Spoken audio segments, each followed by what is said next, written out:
الحمدللہ رب العالمین والصلاة والسلام علی سید الانبیاء والمرسلین اما بعد فاعوذ باللہ من الشیطان الرجیم بسم اللہ الرحمن الرحیم۔ جیسے کہ مسلسل دیکھنے والوں کو معلوم ہے کہ ہمارا سلسلہ کلام موسیٰ علیہ السلام کے بارے میں چل رہا تھا، اور اللہ تبارک و تعالیٰ نے موسیٰ علیہ السلام کے مدین سے واپس مصر کی طرف آنے کے درمیان جو کچھ واقعہ ہوا تھا کہ آپ وادی طویٰ میں پہنچے، اہل خانہ آپ کے ساتھ تھیں، سردی بہت زیادہ پڑ رہی تھی، تو آپ کو دور ایک روشنی سی نظر آئی جس کو آپ نے آگ گمان کیا، تو گھر والوں کو وہاں پر ٹھہرایا اور ارشاد فرمایا کہ میں دیکھتا ہوں اگر آگ مل گئی تو تمہارے پاس لے کر آتا ہوں۔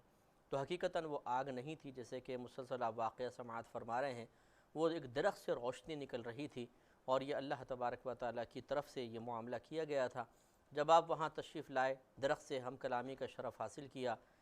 کلام اللہ تبارک و تعالیٰ کا تھا، درخت کی گویا کہ ایک آواز آ رہی تھی، وہ حقیقتاً اللہ کی آواز تو نہیں تھی، کیونکہ اللہ تعالیٰ کا کلام آواز اور الفاظ کی قید سے پاک و صاف ہے، لیکن درخت جب بول رہا تھا، اللہ نے اسے قوت گویائی عطا فرمائی، تو کلام بہرحال وہ اللہ کا بیان کر رہا تھا۔ اور وہاں موسیٰ علیہ السلام کو اللہ تعالیٰ نے باقاعدہ یہ خبر دی کہ آپ نبی مقرر کر دیے گئے ہیں، آپ فرعون کے پاس جائیے، اور اللہ تعالیٰ نے آپ کو کچھ نشانیاں بھی عطا فرمائی تھیں۔ تو یہ واقعہ چونکہ کئی مقام پر ذکر کیا گیا تھا، تو میں نے آپ کو یہ عرض کیا تھا کہ جب ہمارا رب کریم جو حکیم مطلق ہے، وہ ایک ہی چیز کو کئی مقام پر مختلف انداز سے بیان کر رہا ہے، تو یقینی سی بات ہے کہ یہ کوئی معمولی چیز نہیں ہے۔ اللہ تبارک و تعالیٰ اور ایک ہی چیز کو بار بار بیان کرے، یہ ثابت کرتا ہے کہ وہ چیز بہت ہی اہم ہے، اور اللہ تبارک و تعالیٰ کا ارادہ یہی ہے کہ اس پر ہر پہلو سے بار بار غور و تفکر کیا جائے۔ اس لیے تقریباً جہاں جہاں اللہ تعالیٰ نے اس واقعے کو بیان کیا، ہم وہاں سے وہ آیات سمیٹ کر آپ کی خدمت میں بیان کر رہے ہیں، اور مستند تفاسیر کی روشنی میں ذکر کر رہے ہیں، تاکہ ہمیں بات سمجھ میں مکمل طور پر آئے کہ اللہ تعالیٰ ان آیات میں کیا فرمانا چاہتا ہے۔ تو اللہ تعالیٰ نے ارشاد فرمایا جب آپ وہاں پہنچ گئے کہ یا موسیٰ انہ انا اللہ العزیز الحکیم، اے موسیٰ بے شک شان یہ ہے کہ میں اللہ تبارک و تعالیٰ ہوں، غالب ہوں، حکیم ہوں۔ وَأَلْقِ عَصَاكَ، اور آپ اپنا عصا مبارکہ ڈال دیجئے۔ موسیٰ علیہ السلام نے ڈال دیا۔ فَلَمَّا رَآهَا، پھر جب آپ نے یعنی موسیٰ علیہ السلام نے اس کو دیکھا، تَهْتَزُّ، تو وہ حرکت کر رہا تھا، كَأَنَّهَا جَانٌّ، گویا کہ وہ ایک چھوٹا سانپ تھا۔ وَلَّا مُدْبِرًا، تو موسیٰ علیہ السلام پیٹھ پھیر کر تیزی سے پیچھے ہٹے۔ وَلَمْ يُعَقِّبْ يَا مُوسَىٰ، اللہ تعالیٰ نے فرمایا کہ اے موسیٰ آپ واپس نہ پلٹیے، لا تخف، آپ خوف زدہ نہ ہوں، انی لا یخاف لدی المرسلون، بے شک نہیں خوف زدہ ہوتے میرے نزدیک رسول، جن کو بھیجا جاتا ہے، جن کو رسول بنایا جاتا ہے، قاصد بنا کے بھیجا جاتا ہے، وہ میرے پاس خوف زدہ نہیں ہوتے ہیں۔ یعنی آپ یہ خوف زدہ نہ ہوں، یہ تو عوام کا کام ہے، ہاں فطری لحاظ سے آپ خوف زدہ ہوئے ایک الگ بات ہے، اسے بھی ختم کیجئے، اس لیے کہ یہ اللہ تعالیٰ کی طرف سے ہے، یہ سانپ آپ کو کاٹے گا نہیں، نقصان نہیں پہنچائے گا۔ إِلَّا مَنْ ظَلَمَ ثُمَّ بَدَّلَ حُسْنًا بَعْدَ سُوءٍ، مگر جو شخص جس نے ظلم کیا پھر اس نے بدل دیا اچھائی کو برائی کے بعد، فَإِنِّي غَفُورٌ رَحِيمٌ، تو بے شک میں بہت بخشنے والا مہربان ہوں۔ ہاں اللہ نے فرمایا گو کہ اگر کوئی ایسا کر لے کہ وہ پہلے کوئی خطا کر لے پھر وہ نیکی کی طرف مائل ہو جائے تو میں اس کو بخش دیتا ہوں، لیکن میرے قریب میرے پاس میرے مرسل لوگ جو ہیں، مرسلین ہیں، مقربین ہیں، وہ خوف زدہ نہیں ہوتے ہیں۔ پھر اللہ تعالیٰ نے فرمایا وَأَدْخِلْ يَدَكَ فِي جَيْبِكَ، اور داخل کر لیجئے آپ اپنے دست مبارک کو اپنے گریبان میں، تخرج بَيْضَاءَ مِنْ غَيْرِ سُوءٍ، پھر یہ نکلے گا بغیر کسی بیماری کے، یعنی چمکتا ہوا۔ فِي 9 آیات إِلَى فِرْعَوْنَ وَقَوْمِهِ، ان 9 آیات کے ساتھ آپ جائیے فرعون کی طرف اور اس کی قوم کی طرف، انہم کانوا قوما فاسقین، بے شک وہ فاسق قوم میں سے ہے۔ تو اب یہاں پر تو صرف 2 ہی اللہ تعالیٰ نے آپ کو معجزات عطا فرمائے تھے، 9 نشانیاں کون سی ہیں؟ تو تفسیر خازن میں ہے کہ 2 تو یہی تھیں، اور باقی 7 جو تھیں وہ آگے مختلف انداز سے ظاہر ہونی تھیں، یعنی اللہ تعالیٰ کی طرف سے جو عذابات نازل ہونے تھے ان عذابات کو بھی اللہ تعالیٰ نے اپنی ایک نشانی قرار دیا، جیسے انہوں نے بیان فرمایا کہ عصا مبارکہ ید بیضا، اور طوفان آنا، مکڑیوں کا نازل ہونا، جوؤں کا عذاب ایک آیا تھا، مینڈکوں کا عذاب تھا، خون کا عذاب تھا، اسی طریقے سے اور ان کی کھیتیوں وغیرہ کا تباہ ہو جانا تھا۔ یہ وہ اللہ کی نشانیاں تھیں جو اللہ تعالیٰ نے موسیٰ علیہ السلام کے ذریعے ظاہر فرمائیں، جس سے لوگوں کے لیے ایمان لانا آسان ہو گیا، اگرچہ وہ بہت سے لوگ ایمان لے کر نہیں آئے۔ آگے ارشاد فرمائے فَلَمَّا جَاءَتْهُمْ آيَاتُنَا مُبْصِرَةً۔ ابھی بیچ کا واقعہ بالکل ختم کیا، دیکھیں اس مقام پر کہ اللہ تعالیٰ نے فرمایا آپ جائیے، وہ فاسق قوم ہے۔ اب موسیٰ علیہ السلام نے کیا اللہ کی بارگاہ میں عرض کی، وہ بالکل یہاں ذکر نہیں کیا گیا۔ پچھلے واقعات میں آپ نے سن لیا کہ آپ نے دو باتیں عرض کی تھیں، ایک میری زبان کی گرے کھول دے، ایک ہارون کو میرا بھائی جو ہے اسے نبی بنا دے، میرے ساتھ بھیج دے، اور اللہ نے قبول فرمایا تھا۔ اور پھر آپ وہاں پہ دربار میں پہنچے تھے اور آپ نے معجزہ دکھایا تھا۔ اب اس کے بعد سے یہاں پر یہ واقعہ ذکر کیا گیا ہے کہ فَلَمَّا جَاءَتْهُمْ آيَاتُنَا مُبْصِرَةً، پس جب آئے موسیٰ علیہ السلام ان کے پاس ہماری آیات کے ساتھ، اس حال میں کہ وہ بالکل دیکھ رہے تھے، واضح طور پہ آیات موجود تھیں، قالوا انہوں نے کہا کہ ھذا سحر مبین، یہ تو ایک کھلا جادو ہے، وجحدوا بہا، اور انہوں نے انکار کر دیا ان نشانیوں کا، واستیقنتھا انفسہم ظلما، اور انہوں نے اپنے آپ کو ظلم میں غرق کر دیا، وعلوا، اور تکبر میں مبتلا ہو گئے، فانظر کیف کان عاقبۃ المفسدین، تو دیکھو کہ کیسے فساد پھیلانے والوں کا انجام ہوا۔ پھر آگے بالکل اللہ تعالیٰ نے بات کو ذکر نہیں کیا کہ انکار کیا، پھر کافی لمبا واقعہ جو انشاءاللہ دوسرے مقام پر آ رہا ہے کہ جب اس نے انکار کیا، موسیٰ علیہ السلام نے تبلیغ دین فرماتے رہے اور وہ دلائل سے جواب دینے کی کوشش کرتا رہا، موسیٰ علیہ السلام ہر دلیل کا رد کرتے رہے، تو پھر اس نے جادوگروں کو بلایا، ان سے مقابلہ ہوا، اور اس کے بعد پھر غرق فرعون کا واقعہ، وہ انشاءاللہ اپنے مقام پر ضرور آ جائے گا۔ اب اس سے آگے پھر اللہ تبارک و تعالیٰ نے سورہ صافات میں آیت نمبر 114 سے 122 اسی واقعے کو تقریباً ذکر کیا ہے، اسی بھی دیکھتے ہیں۔ وَلَقَدْ مَنَنَّا عَلَى مُوسَى وَهَارُونَ، اور ضرور بے شک احسان کیا ہم نے موسیٰ اور ہارون پر، وَنَجَّيْنَاهُمَا وَقَوْمَهُمَا مِنَ الْكَرْبِ الْعَظِيمِ، اور ہم نے ان دونوں کو اور ان دونوں کی قوم کو ایک بہت بڑی آزمائش سے نجات عطا فرمائی، وَنَصَرْنَاهُمْ، اور ہم نے ان لوگوں کی مدد کی، فَكَانُوا هُمُ الْغَالِبُونَ، پس یہ لوگ ہی غالب ہونے والے تھے، وَآتَيْنَاهُمُ الْكِتَابَ الْمُسْتَبِينَ، اور عطا کی ہم نے ان دونوں کو ایک ایسی کتاب جو بالکل واضح کر دینے والی ہے، بالکل ظاہر کر دینے والی ہے، یعنی ہر حق و باطل کو سمجھا دینے والی ہے، ظاہر کرنے والی ہے، وَهَدَيْنَاهُمَ الصِّرَاطَ الْمُسْتَقِيمَ، اور ہدایت دی ہم نے ان دونوں کو سیدھے راستے کی، وَتَرَكْنَا عَلَيْهِمَا فِي الْآخِرِينَ سَلَامٌ عَلَى مُوسَى وَهَارُونَ، اور ہم نے ترک کر دیا ان دونوں پر آخرین کے سلسلے میں ایک سلام، یعنی ان دونوں پہ ایک سلامتی نازل فرمائی بعد میں آنے والوں کے سلسلے میں، یعنی موسیٰ علیہ السلام پر اور ہارون علیہ السلام پر۔ اِنَّا كَذَلِكَ نَجْزِي الْمُحْسِنِينَ، بے شک ہم اسی طرح بدلہ دیتے ہیں نیک لوگوں کو، اِنَّهُمَا مِنْ عِبَادِنَا الْمُؤْمِنِينَ، بے شک یہ دونوں ہمارے مومن بندوں میں سے تھے۔ تو ذرا تھوڑا سا غور و تفکر فرمائیے کہ جب کوئی بندہ اللہ تعالیٰ کی اطاعت کرتا ہے اور اس میں بہت بڑی آزمائش کا اس کو سامنا کرنا پڑتا ہے، اور وہ اس آزمائش پہ پورا اترنے کی سعادت حاصل کر لیتا ہے، تو پھر اللہ تعالیٰ اس کو اچھا بدلہ عطا فرماتا ہے، یہ اللہ کا وعدہ ہے۔ دیکھیں اچھے بدلے کا بھی ایک ذہن میں رکھیے، یہ جو ہماری عوام کا خیال ہے کہ اچھے بدلے سے مراد وہ بدلہ جس کی ہم توقع اور تمنا کر رہے ہیں،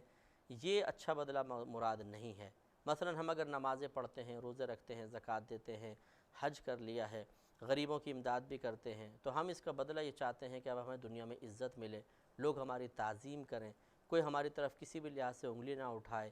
ہماری بات کو رد نہ کیا جائے، ہمیں برا بھلا کسی بھی لحاظ سے نہ کہا جائے، کوئی آگے ناگہانی آفت ہماری طرف متوجہ نہیں ہونی چاہیے۔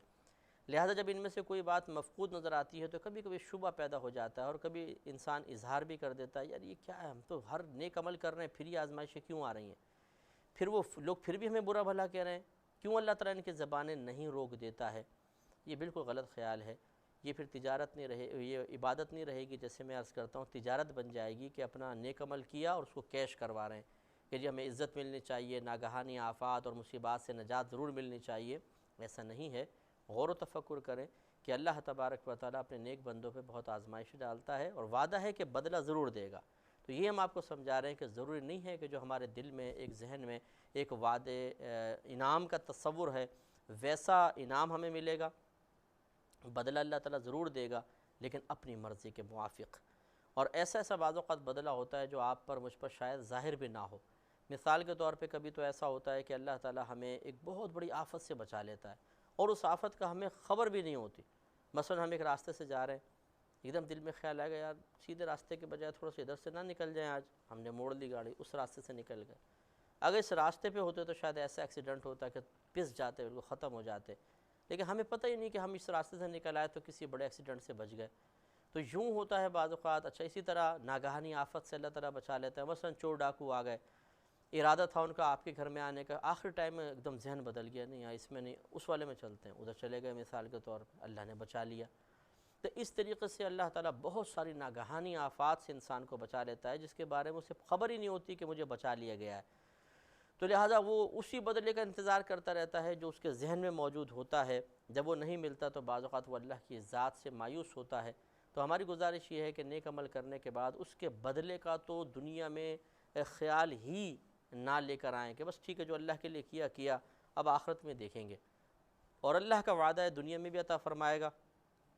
چاہے فائدہ ظاہر ہو یا نہ ہو، اور آخرت میں بھی عطا فرمائے گا، اور وہ ضرور ظاہر ہوگا۔ جو آخرت میں ملے گا وہ پوشیدہ نہیں ہوگا، وہ ضرور ظاہر کیا جائے گا، چاہے قبر میں ہو چاہے میدان محشر میں ہو۔ اللہ تعالیٰ ایسے بدلے عطا فرمائے گا کہ جو ہم پر بظاہر بالکل واضح طور پہ ظاہر ہوں گے، اور اللہ تعالیٰ بیان بھی فرما دے گا کہ یہ اس چیز کا تمہیں بدلہ دیا گیا ہے۔ مزید آگے چلتے ہیں۔ اللہ تبارک و تعالیٰ نے اسی قسم کے واقعات کو اس میں تھوڑی سی تفصیل اور تھوڑی سی زیادہ اضافے کے ساتھ اس واقعے کو بیان کیا ہے۔ مزید تقریباً 40 50 60 کے قریب آیتیں ہیں جو سورہ غافر میں ہیں، یعنی آیت نمبر 23 سے 54 تک اللہ تعالیٰ نے تسلسل سے اس کا بیان فرمایا ہے۔ اس پہ بھی انشاءاللہ کلام کرتے ہیں۔ اللہ تعالیٰ نے فرمایا کہ وَلَقَدْ أَرْسَلْنَا مُوسَىٰ بِآيَاتِنَا وَسُلْطَانٍ مُبِينٍ،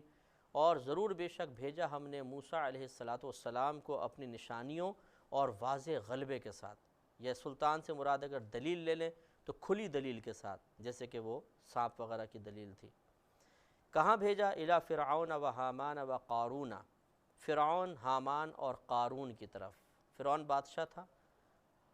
حامان اس کا وزیر تھا، اور قارون یہ موسیٰ علیہ السلام کی ایک روایت کے مطابق رشتہ داروں میں سے تھا لیکن فرعون کے ساتھ ملا ہوا تھا، اور اس کے بڑے خزانے ہیں۔ وہی جو قارون کا خزانہ آپ نے نام لفظ سنا ہے، یہ وہی قارون ہے، اور اس کا واقعہ بھی آئے گا موسیٰ علیہ السلام کے ساتھ جو اس نے ایک زیادتی کی تھی، اور اس کے جواب میں پھر اللہ تعالیٰ نے حکم دیا تھا اور زمین نے اس قارون کو پکڑ لیا تھا۔ وہ واقعہ بھی انشاءاللہ ہم عرض کریں گے۔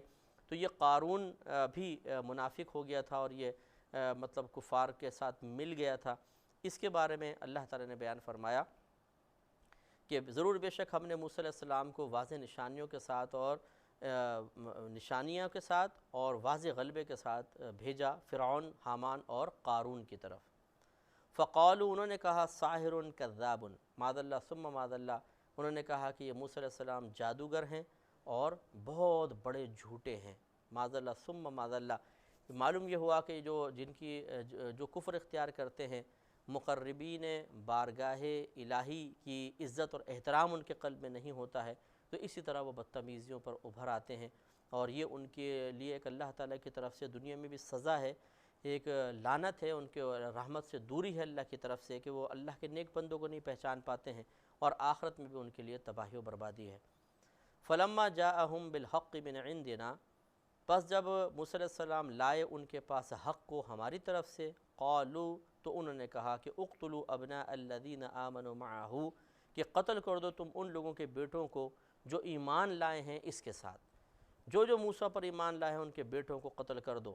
واستحیوا نساءہم، اور ان کی عورتوں کو زندہ چھوڑ دو، وما کید الکافرین الا فی ضلال، اللہ تعالیٰ فرماتا ہے کہ کافرین کی جو ترکیب تھی، مکر تھا، وہ صرف گمراہی میں تھا اور کچھ بھی نہیں ہے۔ وقال فرعون، اور فرعون نے کہا ذرونی اقتل موسیٰ، چھوڑ دو تم مجھے، میں موسیٰ کو قتل کروں گا، وَلْيَدْعُ رَبَّهُ إِنِّي أَخَافُ، اور چاہیے کہ بلائے وہ اپنے رب کو، بے شک میں ڈرتا ہوں ان یبدل دینکم او ان یظہر فی الارض الفساد۔ فرعون نے کہا کہ مجھے چھوڑ دو، میں موسیٰ کو قتل کروں، اور چاہیے کہ موسیٰ اپنے رب کو بلائے۔ اور یہ میں کیوں کرنا چاہتا ہوں؟ کیونکہ میں خوف رکھتا ہوں کہ یہ موسیٰ تمہارے دین کو بدل دے گا، یا پھر غالب ہو جائے گا زمین میں، غالب کر دے گا زمین میں فساد کو۔ تو معاذ اللہ ثم معاذ اللہ، دیکھیے یہ اکثر ایسی ہوتا ہے کہ جو خود ناحق ہوتا ہے وہ حق کو فسادی قرار دیتا ہے، اور حق والا وہ فسادی کو فسادی کہہ رہا ہوتا ہے تو وہ صحیح کہہ رہا ہوتا ہے، لیکن جو فسادی ہوتا ہے بعض اوقات وہ اپنی ٹیکنیک سے، اپنی حکمت سے، اپنی شرارتوں سے بعض اوقات حق پر موجود شخص کو فسادی قرار دے دیتا ہے، اور یہ بالکل غلط ہے۔ وقال موسیٰ، اور کہا موسیٰ علیہ السلام نے کہ انی عوذت بربی وربکم من کل متکبر لا یؤمن بیوم الحساب۔ آپ نے ارشاد فرمایا بے شک میں پناہ طلب کرتا ہوں اپنے رب کی اور تم لوگوں کے بھی رب کی، یعنی اللہ تعالیٰ کی، ہر متکبر شخص سے، ایسا متکبر جو قیامت کے دن پر ایمان نہیں رکھتا ہے۔ گویا کہ ایسے لوگوں سے پناہ طلب کرنا یہ انبیاء علیہ السلام کا طریقہ رہا ہے۔ بعض اوقات ہم کہہ دیتے ہیں کہ چلو جی، دوسرا اگر کوئی غلط عقیدہ رکھتا ہے، اسلامی عقائد کا مذاق اڑا رہا ہے، غلط عقیدہ ہے، وہ اس کے ساتھ ہے، ہمیں کیا لینا ہے، ہم تو خالی بس تھوڑا سا اس سے میل ملاپ رکھتے ہیں۔ نہیں، موسیٰ علیہ السلام نے یہی بات بیان فرمائی کہ جو ایسا ہر وہ شخص متکبر کہ جو قیامت پر ایمان ہی نہ رکھتا ہو، میں اللہ تعالیٰ کی اس سے پناہ چاہتا ہوں۔ وقال رجل مؤمن من آل فرعون، اور کہا ایک مومن شخص نے جو آل فرعون میں سے تھا،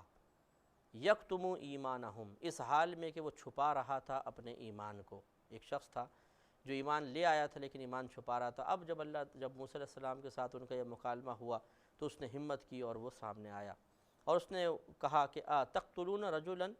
کیا تم قتل کرو گے ایک ایسے مرد کو، ان یقولا، اس بات پر کہ وہ کہہ رہا ہے ربی اللہ، میرا رب اللہ تعالیٰ ہے، وقد جاءکم بالبینات من ربکم، اور بے شک آ چکی ہیں تمہارے پاس واضح نشانیاں تمہارے رب کی طرف سے،